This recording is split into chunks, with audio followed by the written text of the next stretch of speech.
Hello and welcome to today's webinar on Yin Yoga and the lower back. Thank you so much for joining me. I'm so excited to see how much interest there is in this topic today. Welcome. If we haven't met, I see a lot of people I already know, but to those of you I haven't met, my name is Debbie Daly. I specialize in Yin Yoga. I've been teaching yoga for over 20 years. I had my own yoga studio in Arizona for quite some time, and now I teach entirely online, and I have my own online yoga studio where you can take classes with me online, and I also train yoga teachers there now as well through the online studio. With primarily it's my 50-hour Yin Yoga teacher training, which is coming up next week. It begins 1 week from today. I have my helper today in the wings, Christina, if you want to give a little wave, and she's going to be in the teacher training that's coming up, and she's going to be giving us just tech support in the chat and also helping to gather questions that come up as we go along. So the plan for today is to go through a presentation that I have prepared for you, and then we'll have the questions at the end. So she will be kind of monitoring the chat for those as they come up. So we have people here from all over the world, I believe. Go ahead and put something in the chat to let us know where you're joining from, and also mention how it is that you came to be here in this webinar. How do you know me? How did you hear about me, or how did you hear about the webinar? So Yin Yoga and lower back health. So what's the reason for this topic today? It's kind of a big one, but I've got a little narrowing of the focus that I'm gonna be presenting in a moment. But just to give you my personal story about Yin Yoga and my lower back is that I came to yoga when I was in my 20s. I was in and out of depression. I had like a massive amount of anxiety, and I was raised in an environment that provided me with pretty much no skills for dealing with all of that. And so instead I turned to drinking and smoking, like many of us do. Pretty early in life, I was mired in those things. And then in my early 20s, well, before I found yoga, let me say that, right now I'm 48 years old, and at my age, I've experienced more than my share of musculoskeletal stuff, mostly around that time in my 20s before I had started doing yoga. I've had trigger point syndromes, I've had pain syndromes, I come from a family that is kind of prone to musculoskeletal issues and early arthritis, and so I've experienced frozen shoulder, I've experienced fibromyalgia type pain, I've experienced piriformis syndrome and sciatica. These things still come and go, but with yoga and with Yin especially, they are really not a big part of my life anymore. And so I've also experienced that kind of low back pain that leaves you like when you're standing one moment and the next moment you're just crumpled up on the floor, and it's because of the nerves in the spine not quite working right. And so I loved yoga so much when I started doing it that I started my own yoga studio and I just fully dove in. But I was only about 2 years into my yoga journey when I kind of started realizing, wow, I feel really good. I have a lot of confidence that I didn't have when I started doing yoga. I feel really strong and flexible, but it's not actually keeping these flare-ups from happening. And in fact, it was making them worse. And I was doing forms of yoga like Anusara, Ashtanga, and Iyengar yoga and Bikram yoga. I was not doing Yin Yoga till a little bit later, and I started a yoga studio and was dealing with a lot of personal body pain. And then one of the teachers I hired at my yoga studio was Joe Barnett, who some of you know. He's a fantastic Yin Yoga teacher, and we were quite lucky for him to have moved to Tucson at just the right time to start working at my studio. And he introduced me to Paul Grilly around 2007, and that really changed my life at a time when I was in this odd position of having a yoga studio and wondering how good yoga was for me and wondering if it was making my own stuff worse. And so I dove into the Yin Yoga practice. It transformed my practice. It kind of saved yoga for me and made it something that actually does help me more than hurt me, and that I finally was able to find some confidence about the more that I learned Yin. So I developed my Yin Yoga teacher training in 2014. At this point, I've trained about 200 or so Yin Yoga teachers, and it's a 50-hour training that starts next week. Like I said, same exact time as this time is when we have our live calls. You can also watch the recordings if you can't do the live calls. And it's a hybrid of live sessions and pre-recorded sessions. And I'll say more about it at the end of this presentation. That's all I'll say now, except that if you want to learn more about the training, you can go to the website training.devidaly.com. So let's dive into the Yin Yoga and the lower back slideshow. Oh, let me see who we have here. So the poll results are, wow, we have about half yoga teachers, which is about what I thought, and experienced yoga practitioners, and then about 25% of you say you are beginners. So a real mix of the population here.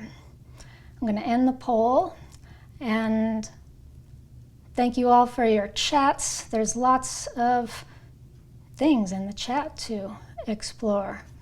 And I see people are from Vancouver, the Netherlands, Australia, North Carolina, Puerto Rico, France. Oh my goodness. Okay, thanks for joining me. Lots of you. Oh my goodness. Iceland, United States, all over the place. Okay, how exciting. Here is the webinar slideshow, Yin Yoga and the lower back. So for this presentation, feel free to have your camera on or off, or whatever floats your boat. We are not going to be doing asana. We are just going to be learning and absorbing today. And also, I like to make things so that you don't have to worry about taking notes. I feel like that's the best way for people to learn. So know that I'm going to email you because you're on my list. If you're here, you're on my list. I'm going to send you a PDF with the things that are on this slideshow and all the things that you might want to take notes about. Okay, so this is my tribute to my teachers, Paul and Susie, because much of what I am sharing with you today is based in the functional approach to yoga, which is the kind of underlying principle of Yin Yoga that formed the practice. That is the reason we practice Yin in the way that we do. And the fundamental, did I say fundamental? The functional approach to yoga is created by Paul Grilly.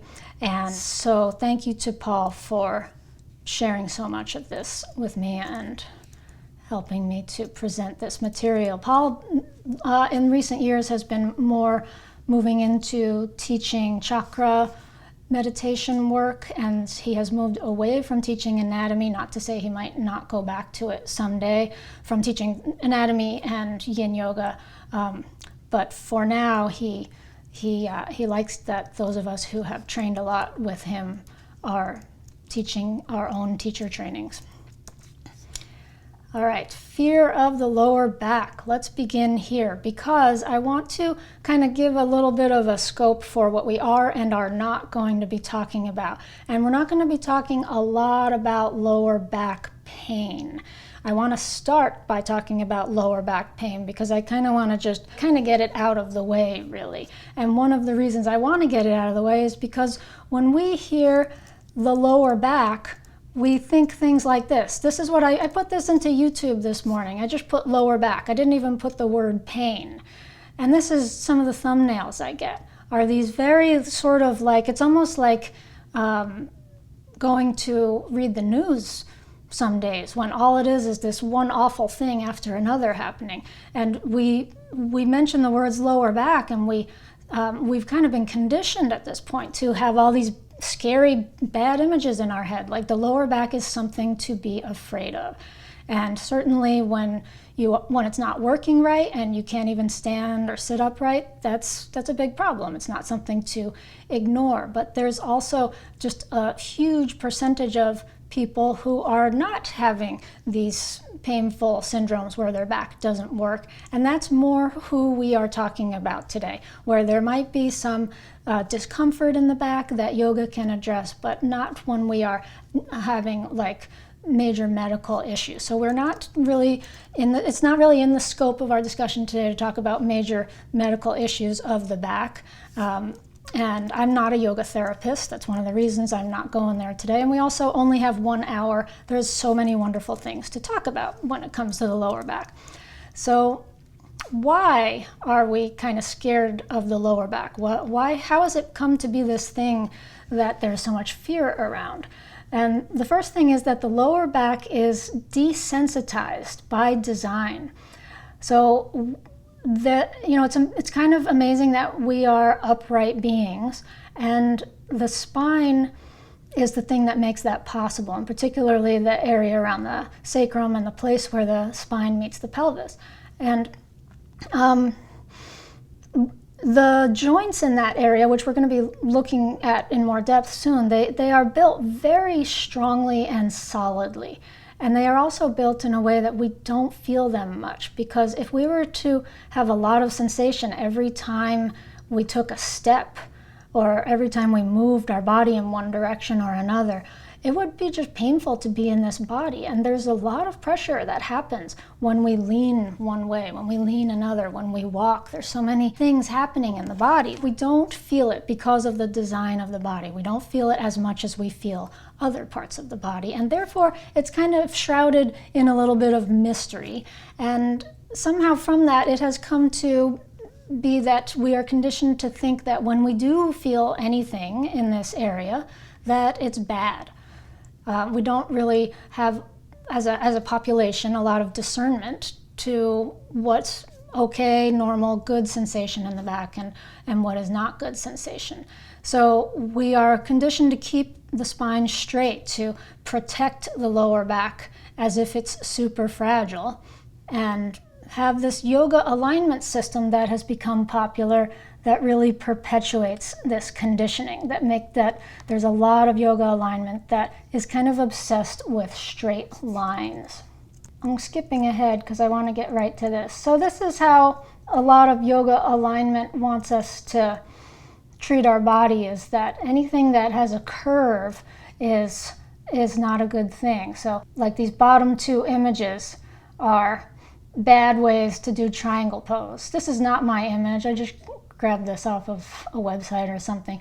And so we go for these straight angles, straight lines, 45-degree angles, 90-degree angles. And when in fact, this might be a nice stretch for this side of the body here. We are told that we should try and even out the two sides here because there's this kind of fear of bending the spine. And then here we're told that rounding of the spine here, the hunched spine, is a bad thing. In Yin Yoga, most of you being experienced Yin Yoga people, we don't really subscribe to this. We go for a rounded spine. We like the feeling of the rounded spine to stretch the fascia of the spine. So trying to work with a straight spine really actually prevents the fascia of the spine from stretching. And here's another one of these images. So just all these like fear-based, like do this, don't do that, this is good, this is bad. These are very prevalent these days. It's not a new thing. There's just a lot more of it these days now that everyone who's ever taken a yoga class has access to graphic design software, which is not how it was when I started doing yoga, but the same thing still existed in yoga classes. Do this thing that puts your body in a straight line, and don't do anything that possibly honors the body's curves. Or anything like that, because it will hurt you. That's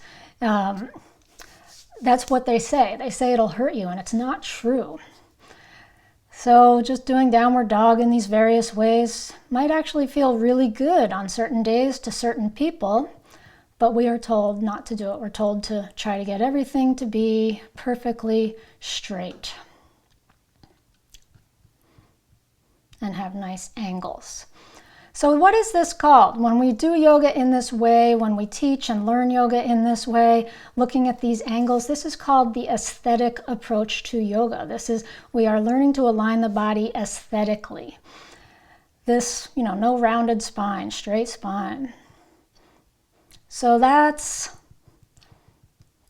how we don't want to approach Yin Yoga. Just to be super clear, I just showed you all those images because that is what we are avoiding. So let's instead think about the possibility that it might actually be good to bend our spine, to round our spine. And the first step of getting into that mindset is to learn to trust the lower back. So maybe you're already here, you're a Yin Yoga teacher. I don't need to convince you that Yin Yoga is good, or maybe you are one of the 25% of people here who's more beginner to Yin. But this is how we can talk to our students if we're teachers, is to really encourage people to give gentle attention to the sensations that do come up in the back, to consider that they might just be sensations, they might not be bad. And we can learn to trust our back by doing things like yoga, meditation, dance, continuum movement, and all kinds of things that bring us into awareness of our body. Because most people move through life not paying attention to the feelings that arise in their body, actually kind of blocking them out. We, as people who love yoga, are not those people. We like to bring attention and awareness to the physical things that happen in the body. One of the ways we can do more of that is to follow our intuition when we move. So all of the forms that I just quickly wrote up there, yoga, meditation, dance, and continuum, they are sort of the more intuitive, usually, kinds of things that honor individual anatomy. Yoga, not always so. That's the pictures I was just showing you. Yoga can and often is taught in a way that doesn't really honor your intuition or your individual anatomy.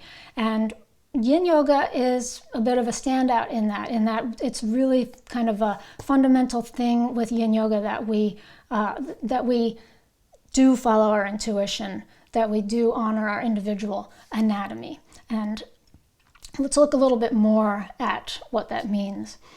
So the wisdom of the lower back is part of trusting the back, is that knowing we come from a very intelligent system of evolution that has built an incredibly strong and capable structure.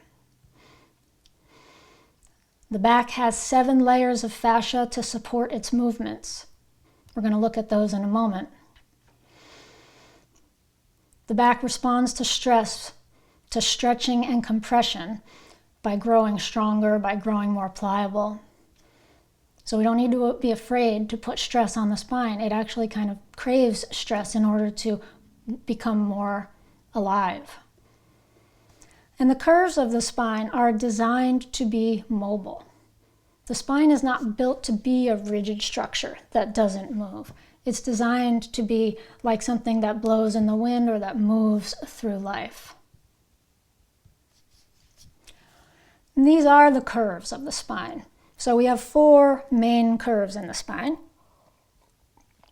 The cervical curve at the top, the thoracic curve that is attached to your rib cage, the lumbar curve, which is your low back, and the sacrum, which is your sacral curve. So the curves here, there's a natural inward curve of the cervical spine. There's a natural backward curve of the thoracic spine. There's a natural inward forward curve of the lumbar spine, and there's a natural curve of the sacrum. And there's words for these. The inward curves are called lordosis, and the backward curves are called kyphosis.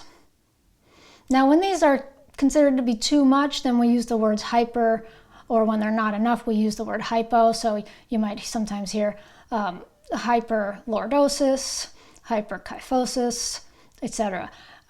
Here we're just talking about normal curves. Like the words lordosis and kyphosis are not a problematic term. They're not a term for something that's wrong. They are just the natural curves that are there. And you'll notice here that as you get down the spine, the vertebrae become quite a bit larger than they are at the top where they're smallest. And that's because of the amount of weight they're holding. They have to be larger to accommodate that. And here is a segment of the spine, not entirely lower back, but it's T10 to L3. So it's the top 3 of the lower back, and then the 2 above that are part of the thoracic spine. And this is the 6 layers of, it's not showing all 7. This one is showing 6 layers of fascia that support the spine.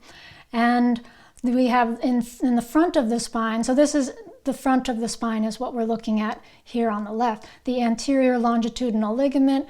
We have in the back, in front of the spinous processes is the posterior longitudinal ligament. We have the interspinous ligaments in between the spinous processes, and we have the intertransverse ligaments that are between these side facets, and we have the supraspinous ligament, which is all along the very back of the spinous processes. And by the way, each of these bones is called a spinous process. So when you feel a bone in your back, when you feel a bumpy bones in your back, those are your spinous processes right here, here, and here. And this next image, oh no, not yet. So stress is good for the spine in appropriate amounts. And this is really important principle for yin yogis to understand, is that the spine must move to stay healthy. Despite how this is my little side note, despite how our yoga culture is obsessed with straight lines, which you already saw all my stuff about that. So we already looked at all of these. And let's now look at good types of stress for the spine. So tension and compression are the 2 types of stress we can place on physical tissues. Tension is when we stretch muscles and fascia, and that's generally considered to be good. Most people won't argue with that. That's what we do in yoga. Stretching is generally considered to be a good thing. Compression gets a bad rap. People see the word compression and they think, oh, you must be telling me not to do that, right? Because compression is bad. No, I'm not telling you not to do that. Compression can be good in the right amounts. So compression is pressing bones together, such as the discs between the bones when you compress the fascia that is part of a spinal disc, or when you compress or twist your fascia around, or when any kind of joint space gets pressed together. This is not a bad thing for the body, and in fact, as long as it's not overdone, this is a good thing for the body. So just another quick note about yin yoga and back pain is, how do we know when yin should or shouldn't be done? Often the person just knows, I just need to rest, I need to stay still, I need to stay in bed. If that's what your body's telling you, then do that. But if you're not sure, if you're a teacher, someone comes to your class, or you yourself are trying to figure out whether or not yoga would be a good thing, just kind of general rule about that is that yin is contraindicated when it's more of a sharp pain, when it's felt in a singular place, particularly in the spine, when it's nerve-like pain rather than muscle-like pain. When it's not possible to stand or sit upright without pain, then that's a good sign that you just need to rest instead of doing yoga. And when back spasms are present, when you have kind of these unpredictable things happening now and then. And then yin may be okay if there is like some back pain or discomfort or just tightness that has the following characteristics. There's a dull, not sharp ache in the low back, sacrum, or hip. Muscles feel tight, and sensation is spread over a relatively broad area. So let's assume we've decided it's safe to do yin. Here is how we're going to proceed if we have some lower back tightness going on. Okay, so what are the target areas for a healthy lower back? What do we want to put this stress on when we think that, hey, I want to put this what is this therapeutic stress you're talking about on the muscles and ligaments and joint spaces? I want some of that. So here are the 4 areas we can focus on. Number 1, the vertebral discs and the sacrum. We're going to look in detail at this. This is just our little overview. Number 2, sacroiliac and thoracolumbar fascia. Number 3, quads and hip flexors. Number 4, external rotators and glutes. So here are the 4 parts of the spine. We looked at this image already, but now we're focusing on the lower back in particular, this yellow area, which is the lumbar spine and the sacrum together. That's what we're looking at. So closing in on that, there are 5 vertebrae of the lumbar spine. L1 is the top, L5 is down at the bottom, and then L5 connects to the sacrum. And the sacrum is just one big bone, although it has these 4 different spinous processes. And here you can also see how these fit in with the pelvis.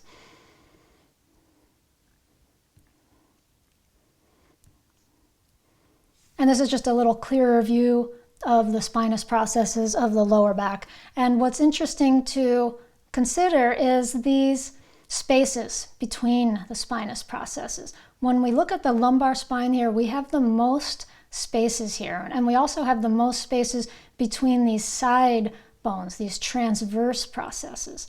And that is what makes it so that the spine, when you do forward bending, backward bending, and twisting, the spine is what bends the most.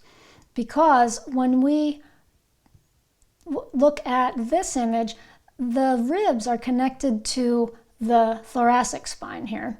And the ribs they really limit by design what the spine can do.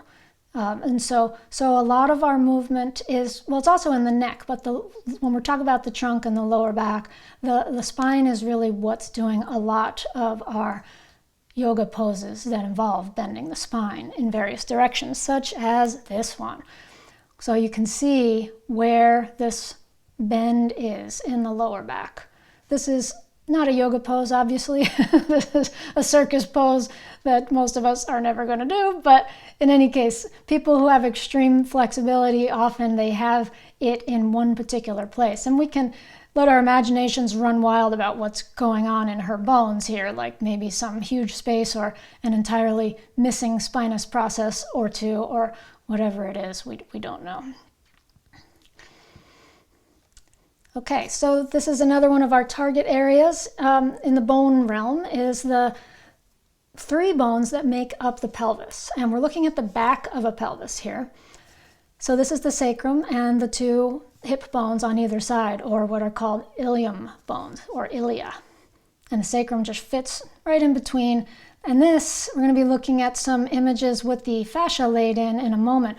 But this is such an important area, is where these 2 bones articulate together, the hip bone and the sacrum. And in a moment, we're going to see the many different layers and directions of fascia that make this happen, as well as what makes it connect up to the lower back. So the side view of the pelvis here is to show the movement of the sacrum. So this is the sacrum, and it is meant to tilt. It is not one bone. That's the thing that I really want to make sure is understood well to my students, is that the pelvis is not one big bone. It's 3 different bones that are connected by fascia that is meant to be pliable and movable to some degree. It is, of course, very strong and meant to hold your body together so it doesn't fall apart. But we are meant to do this movement of the sacrum, and there's a name for this movement. It is called nutation. So the sacrum is supposed to be able to dip into the body and back out to a small degree. So now the next target area is the sacroiliac and thoracolumbar fascia. So we looked at the bones, now we're looking at the fascia on top of the bones. And this is what I said I'd show you, is we have the bottom 2 lumbar vertebrae here, L4 and L5, right on top of the sacrum. And this is the area where lots of problems can happen, one of the areas. The next is the next layer that we're going to look at. that these ligaments, this fascia, fascia, by the way, is a broad term that includes ligaments. It includes the myofascial that weaves through the muscles and other forms of fascia that are in the body that we look at a lot more in Yin Yoga teacher training. But just this is one of our forms of fascia that is targeted by Yin Yoga. And this fascia can, with lack of use, get really tight and dry and kind of brittle or shrink wrapped. And that is a syndrome that we call contracture. That's when the lower back stops being able to do any movements at all. This whole area is stuck. We want to ideally prevent that from happening when we do yoga. And as we get older, this process just kind of happens. We can't really make it not happen, but we can, with a healthy yoga practice, keep it from happening quite as quickly. This is a front view of the SI joint. Same thing, L4 and L5, along with the sacroiliac fascia or ligaments. And we're looking a little bit too at the fascia down at the sitting bones. So this is a big part of what we're targeting in our Yin Yoga practice. Now we move to the thoracolumbar fascia. So the thoracolumbar, what is that word? It comes from the combination of the words thorax and lumbar. So we already know what lumbar is, that's the lower back. Thorax is basically the rib cage and the stuff in the rib cage. So between the ribs and the lower back, it is this fascia that is really, when I look at these images, this is the next layer of thoracolumbar fascia, along with a bunch of muscles laid in. This is really what I think about a lot when doing forward bends in Yin Yoga, when doing half butterfly, when doing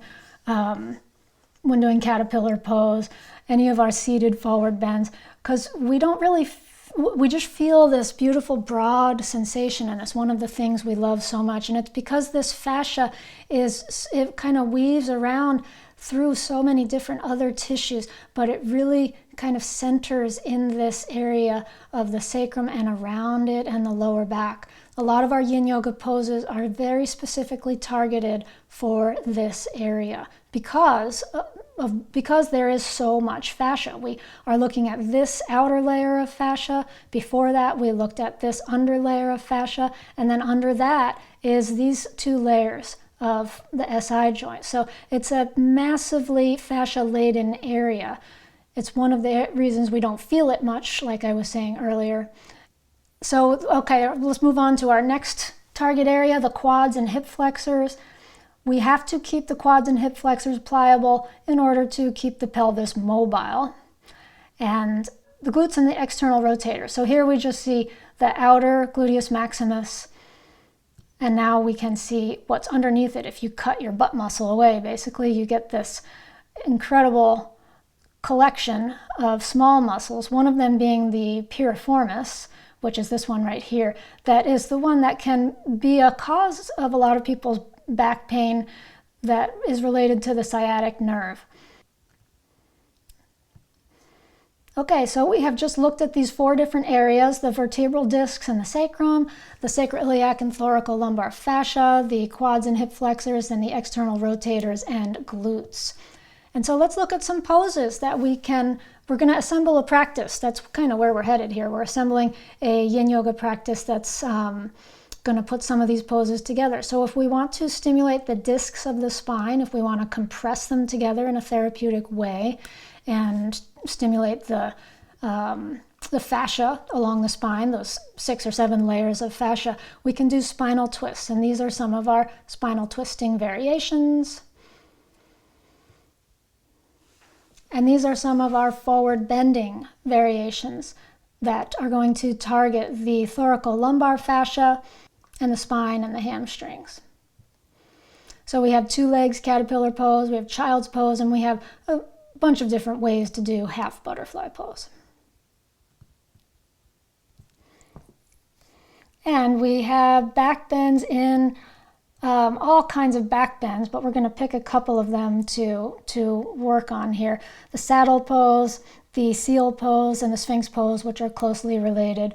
the Golden Gate pose, which is a nice gentle one, especially if someone is having a lot of tenderness in the back. That's a nice choice. And then the half saddle pose, which I think I'll talk for a sec about just how important it is to lengthen the quads. We looked at our images of the quads and hip flexors. I didn't say too much about it, but this area is often tight in people who have chronic lower back tension. And so we have to loosen this area in order to free up the pelvis from constantly being pulled into an anterior tilt. That's a problem with many people who have chronic back pain, is that there is a chronic anterior tilt of the pelvis. And it can come from a tight thoracolumbar fascia and a tight sacroiliac joint, but it is very often accompanied by very tight quads. So you have to work both areas, quads and hip flexors. And the psoas is one of the hip flexors, by the way, which, we talk about more in the Yin Yoga teacher training. So here it is. We have arrived at our sequence that is what I want to leave you with as a sequence that you can use for a variety of bodies that might be just wanting to attend to the lower back, or if someone has, if you or anyone has a tender lower back, there are 2 choices of each pose except for the very first, the child's pose. So that it's kind of like the first choice is for maybe more beginner-ish or less flexible people, and the second choice can be for those with a little more flexibility or experience with yin. Now, we'll just go through it. Child's pose is for the thoracolumbar fascia. Dragon or half saddle pose, dragon is the lunges, by the way, that's for the quads and hip flexors. Half butterfly and caterpillar pose are both for the thoracolumbar fascia. Figure 4 or shoelace pose, those are both for the glutes and the external rotators, including the piriformis in case there is a sciatica issue. Golden Gate pose or Sphinx pose, those are both going to be great for the sacrum and lumbar vertebrae. And twist or twisted roots for all the vertebrae, and then a Shavasana, of course. Now, if we look over here, this sequence is approximately 45 minutes if you hold the poses for 3 minutes each. That includes some of the poses being 2-sided poses. Add 1 minute rests in between each of the poses, not in between the 2 sides, but in between the poses. And then my formula is to add 15% extra time for transitions, etc., just so I don't have to rush the timer or feel constrained, just so there's time to move from one thing to the next. It sounds like a lot of time, but it's actually the amount of time that I need. Maybe you need less, but it's nice to have a formula like that for when you make your sequences. So skeletal variation, I just have a few images here that are fun to look at. I don't have time to really talk about skeletal variation, and that's not the topic of this webinar, but one of the things that really affects our forward bends that I really wanted to make sure I show you is skeletal variation, and particularly this kind of thing where the hip sockets of 2 different human beings might be very, very different. And what we're seeing here is the image on the left has a rather deep hip socket. We can't even see it. And we also have the hip socket being oriented forward quite a bit more than out to the side. Whereas this one on the side is looking like it's probably not very deep, although it's hard to tell in 2 dimensions. And it's also oriented way out to the side. And so you can imagine this person on the right might be a lot more easily swinging their leg around and up like a ballet dancer kind of movements, or like a yogi, like a person doing some of the more fancy looking yoga poses. But this person on the left might like certain poses that involve, that might be more adept, I should say, at doing certain poses that involve the leg crossing over the midline of the body, or at least centering, like shoelace or certain twists. So we all have this underlying bone structure that is different from one person to the next. And that can make our forward bends, or any pose, but let's look at forward bends for a moment, it can make them look very different. At the top left, we have Victoria, who is one of my longtime students, who is a yoga teacher herself, and that's her caterpillar pose, and I'm the second image here, and that's mine. And for, I've been doing yoga 20 some years, and that's it. I'm not going any farther than that. Mary here is a longtime yogi. My husband Conrad bends quite a bit farther forward. My friend Cindy bends quite a bit farther forward. And here's an image of someone who does the kind of conventional, this is what everyone should do before Yin Yoga came around and said, no, we don't agree with that. But just this aesthetically pleasing thing of chest to thighs. And what's interesting is that the spine hardly bends at all here, compared to like Victoria up here, who's got a lot of rounding in her spine. And so who's getting a better fascia stretch on the spine? We don't know. It doesn't matter. It's not a competition, but there's not a right way to do it. All of these are healthy caterpillar poses. And this is just to look at those two next to each other.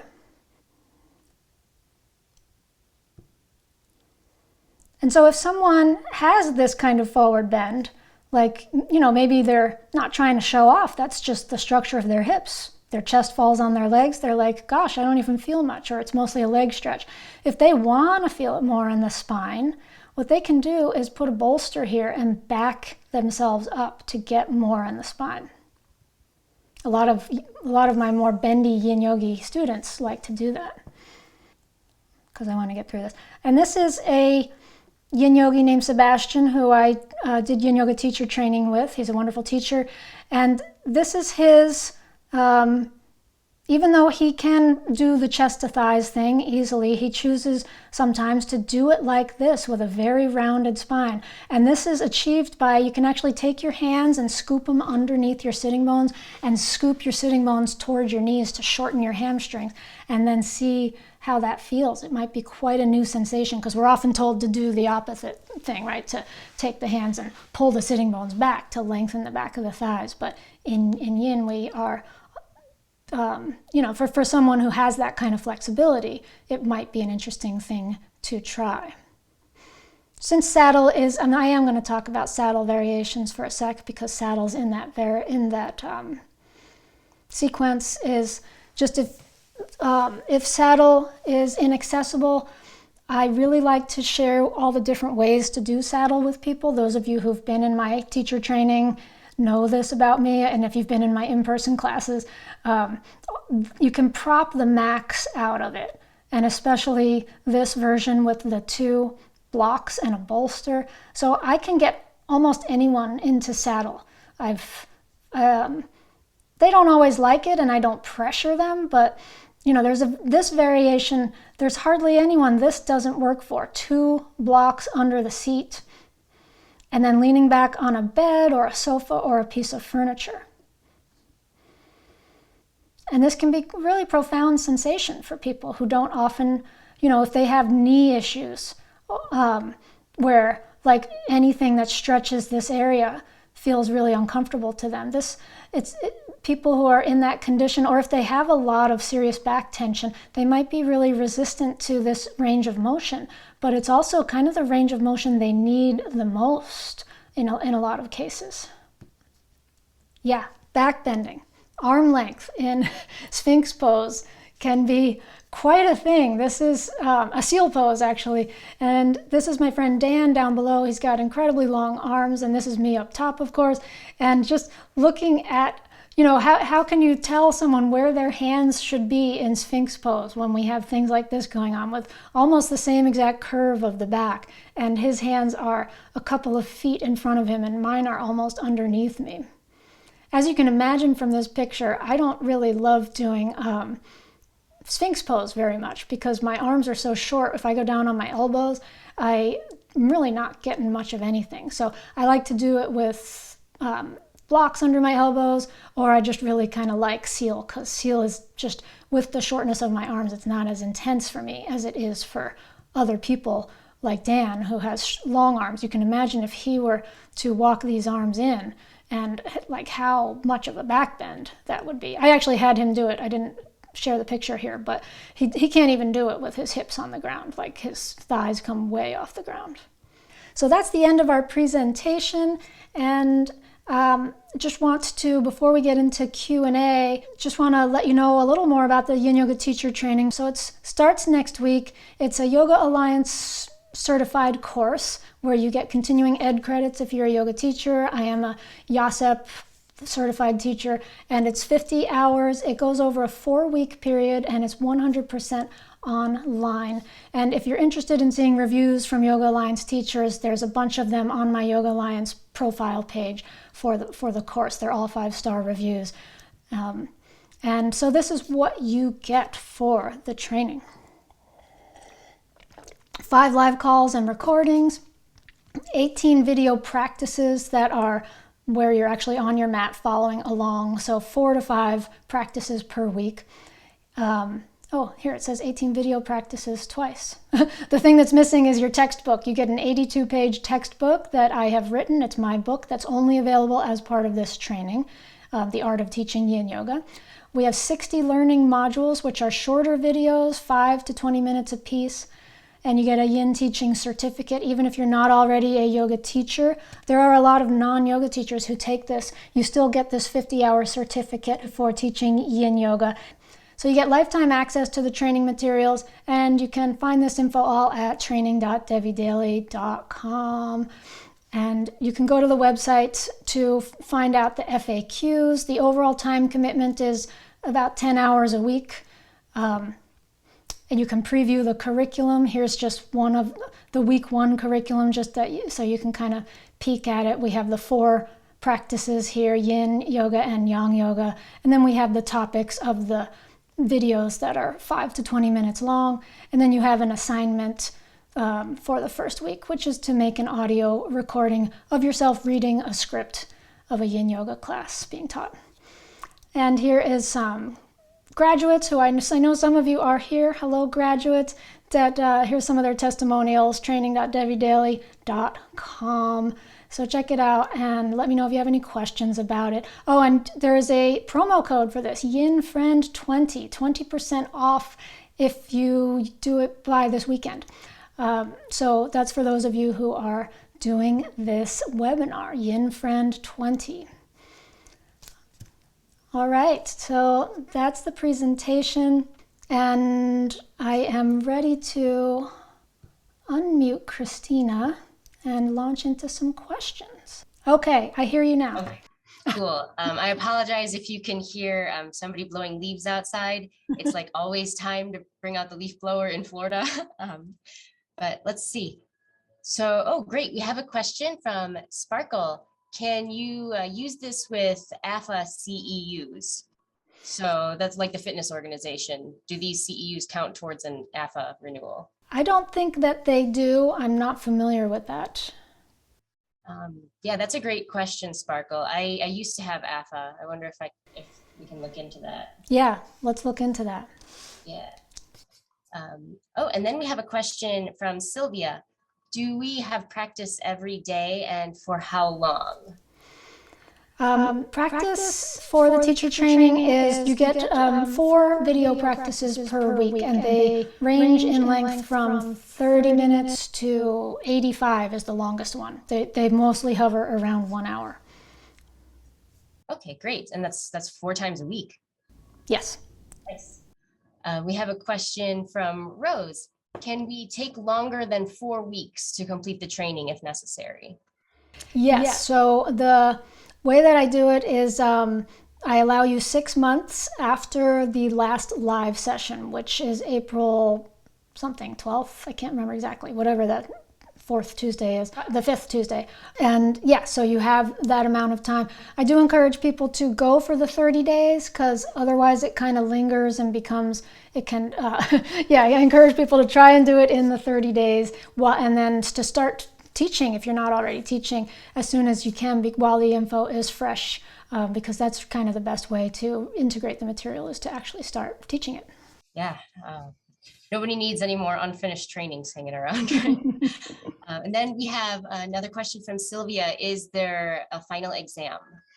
The final exam is that you film yourself teaching a class, which can be it's usually a private class taught on Zoom to one person. And It's and then you submit that video. And in that video, I want to see that you have learned the things that are being taught in the training, the principles and the functional approach to yoga, and the basic things that a Yin Yoga teacher should know. Cool. Oh, I'm excited to film mine. Yeah, so if anybody has any other questions, ping me, put it in the chat. My question is kind of related to, I guess, the postural mechanics of the anatomy. As a yoga teacher, I belong to, forums and Facebook groups and stuff like that. And I sometimes see teachers discussing whether we should be teaching or even practicing yin before yang, or I see teachers saying that like yin must only be done cold. Maybe you can speak to that. Yeah, I actually have a whole blog post on this that has gotten a good deal of attention. And you can do yin before yang or yang before yin. They will be different experiences, and the muscles will be looser, of course, if you do yang before yin. And if someone is prone to being hyperflexible or overdoing it in yoga, that might be a bad thing. If they might want to actually do their yin when they're in a more of when their fascia is in more of a tighter state, so that they have tension to work through. And it will feel better for some people who are more on the hypermobile scale of things to do yoga when their body is cold. And if you are someone who tends to be more on the stiff side, or I've worked a lot with aging bodies, with older people, and I myself am one of those these days. And working the opposite way can actually be quite a good thing to do yang before yin. Or anyone who just feels like it is athletic or is just on the tighter spectrum. To do yang before yin can actually, like, if you try and take someone like that who's kind of tight from athletics, or they're a total beginner or something, and you try and launch them right into yin poses, it can actually be too much for them. It can, they can be turned off to the practice because things can just be so hard. Whereas if you loosen them up a bit with some yang yoga, then they can have a much better experience with it. Okay, so that sounds like it kind of depends on whose practice it is too. Yeah, and also just to kind of mention that people like to put rules on things, and I don't really think that rule is necessary. I think that yin yoga can be done in a variety of situations, and but those are just kind of some of the ways to navigate that question. Okay, and then this might be kind of similar, but I've heard yin described a couple different ways. Often we talk about like stretching muscles, and also about loading the joints. Do we aim to do one over the other, or are both kind of involved in the practice? It's both. Like when I was talking about the two types of stress that we can put on the body, being tension and compression, then what are the words you just used? Putting load on the joints, that's the same as compression. Okay.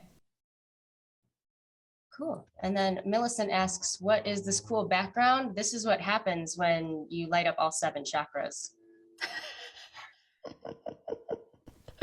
Christina is a master of the virtual background, and she teaches classes with all kinds of fascinating virtual backgrounds going on. And so maybe someday she is going to lead a workshop that we can all take to learn how to do that. Kundalini. All right. Any other questions, Christina, or anyone? That's all for me. If anybody else has any questions, speak now or forever hold your pose. Forever hold your pose. All right, so we're right on times here. Thank you all for joining me, and I hope to see you soon in a class or to see you in the Yin Yoga teacher training. Feel free to email me at my personal email, devi@devidaily.com, if you have any questions about the training. Otherwise, you can check it out at training.devidaily.com. Have a beautiful rest of your day, everyone. Namaste.